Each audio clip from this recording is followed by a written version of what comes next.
Happy New Year and welcome back to the channel. As many of you know, I was in Ghana um, for a few weeks, about 5 weeks. I just got back, and one of the things that I was hoping I was going to do was install the door, the pivot door that I got from China. But when I got to Ghana, the decision to do that changed. In this video, I talk about why. Stay tuned. This is Eric, and welcome to Ghana Bakweku YouTube channel, where we document the building process for our dream home in Ghana, West Africa.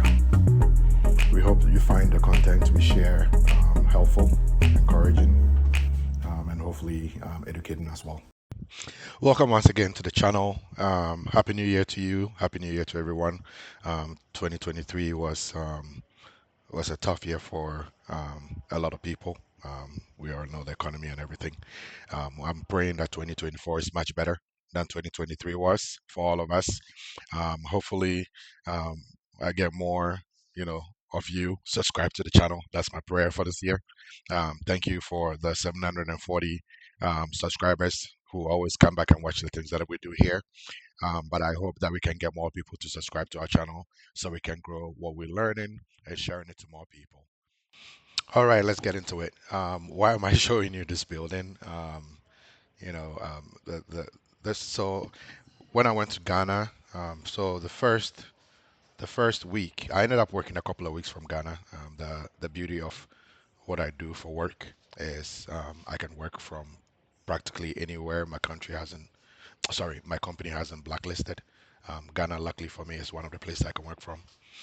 So I was in Ghana. I worked 2 weeks from Ghana, and then I did the rest of the stay there as vacation. The first weekend when I was in Ghana um, was dedicated to my mom's tomb unveil, which we also did in conjunction with my dad's the 10th anniversary of my dad's passing. So after that was taken care of, I took some time off work. The first couple of weeks, I took some time off work and met up with a few friends. One of my friends, Dan, has um, an Airbnb space, and outside of Airbnb space is what he has a restaurant slash bar. Really nice, place. Not that many um, places for seating, so it makes it very, very cozy and intimate. Now, sitting at the table they call table one in that space, one day, one afternoon, I was, eating gobe, and I so happened to look up, and this image caught my eye, and I am very like OCD in that sense that things that don't look straight to me catch my eye quickly, and there are a few things that caught my eye in this building. Let's talk a little bit about them. As you can see in this image, there is this arch pillar structural thing that looks structural from afar until you take a close look and realize it's not connected to the top. So it's really, really, it's there as an aesthetic. Unfortunately, it is not centered properly.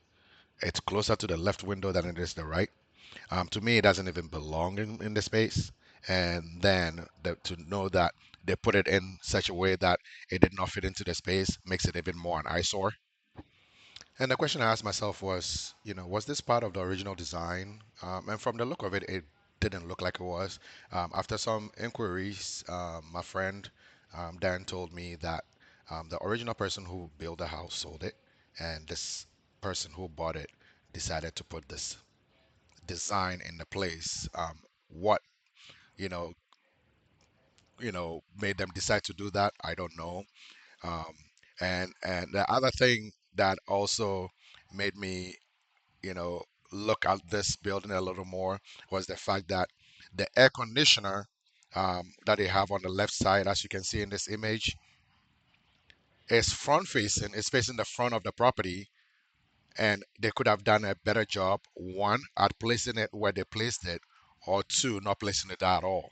It looked like they were trying to, you know, design it to fit into the the roof line, where it sits, so they slanted it that way. But really, in the front of the house, I don't think the AC should be like AC outside ACs should be visible. It should have been placed, maybe, spend the money, pull it all the way down, and hide it from view. Now back to our project. At the time of seeing um, this building, and having the musings that I had about it and what I could have done better if I was the one, like doing this project, um, I went back. My thought went back to when I received the doors from China, which was the day after I got to Ghana, and then walking into site and seeing the mess from the POP and the rest of the mess that will come from screeding and plastering and all of that. From the curtains that we did for the electrical work, made me think about, do I really want to do the finishing, or installing the door and then have them mess it up afterwards. And really, that got me thinking. And for the last, few weeks in Ghana, that is where my mind went. And I finally decided that what I was going to do from here on out was to not do any major finishing in absentia. I'm not saying this to say that there are not professionals in Ghana. Um, but I personally, I have a keen eye for lines, and if my eye sees something that is not what it's supposed to be, I cannot get my eye off of it. Um, and if I'm going to build this building, I'm going to complete this project and have something that I could have fixed before be something that gets me upset every time I see it, then I already lost even before finishing the project. So the decision has been made. Any major thing from here on out, right, I will do myself in Ghana. The reason for that is simply this. Unlike block work where you can make adjustments, you can plaster over, um, you can, hide things. Once it gets to the finishing, some things are what they are. Once you do it, if you don't fix it, if you don't catch it and fix it, you have to live with it. And I hate having to live with it. Let me give you an example. I complained to a professional, right? A building, contractor about, the symmetric, the asymmetric, pillars that I saw in the building that I showed earlier.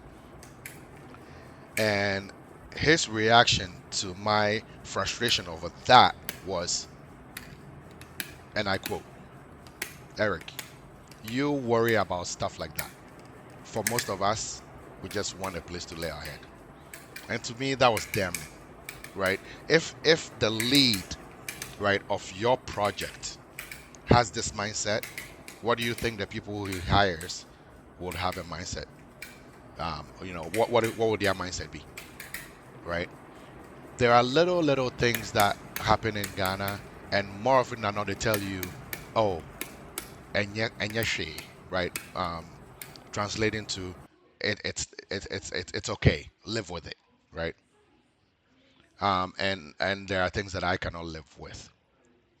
When you have a an electrician who knows his work, hire people who are apprentices for understudies for him, do work, and he doesn't go back to supervise. That's a problem. Look at this. Look at a case where the fan you're looking at in this video would be good for where I'm sitting right now talking to you. It'll be good in my office in the US in the cold of winter to circulate or to spin the way it's spinning, right? When a fan spins clockwise, it blows heat. For it to blow cool air, it needs to spin counterclockwise.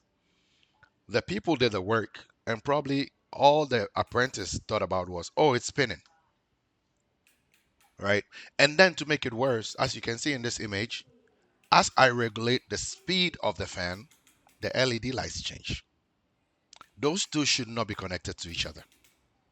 Which there should be a remote control, a remote controller that controls the LED light setup, the scheme, you know, but not the fan speed.